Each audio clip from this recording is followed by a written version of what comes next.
நயவஞ்சகர்கள். இந்த பண்புகள் நம்மிடம் வரக்கூடாது என்பதற்கு அல்லாஹ் சொல்கிறான். சூரத்து தௌபாவுடைய 62வது வசனமாக அல்லாஹ் சொல்கிறான், யஹ்லிஃபூன பில்லாஹி லக்கும் லியுருதுக்கும். நபியே, அவர்கள் உம்மிடம் வந்து என்ன செய்கிறார்கள்? சத்தியம் செய்கிறார்கள், உங்களை திருப்திப்படுத்த வேண்டும் என்பதற்காக, உம்மை திருப்திப்படுத்த வேண்டும், மக்களை திருப்திப்படுத்த வேண்டும் என்பதற்காக பொய்யாக சத்தியம் செய்கிறார்கள். யார்? இந்த முனாஃபிக்குகள்.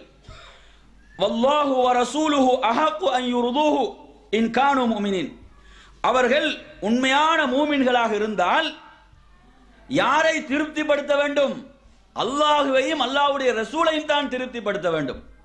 அதுதான் ஒரு உண்மையான மூமினின் பண்பு. இன்று நீங்க எடுத்து பாருங்க, அல்லாஹ்வையும் அல்லாஹ்வுடைய ரசூலையும் திருப்திப்படுத்துவதற்காகத்தான் நாம் நமது செயல்பாடுகளை அமைத்துக் கொண்டிருக்கிறோமா? சிந்திச்சு பாருங்க. நாங்க என்ன செய்யறோம்? மனைவியை திருப்திப்படுத்துறதுக்காக அல்லது மனைவி கணவனை திருப்திப்படுத்துறதுக்காக எவ்வளவு மார்க்கத்துக்கு முரணான விடயங்கள், குடும்பத்தில் உள்ளவர்களை திருப்திப்படுத்துறதுக்காக, ஊர்ல உள்ளவங்களை திருப்திப்படுத்துறதுக்காக எவ்வளவு மார்க்கத்துக்கு முரணான விடயங்கள், இப்படி எங்கட வாழ்க்கையில பார்க்கிறோம் முரண்பாடுகளை.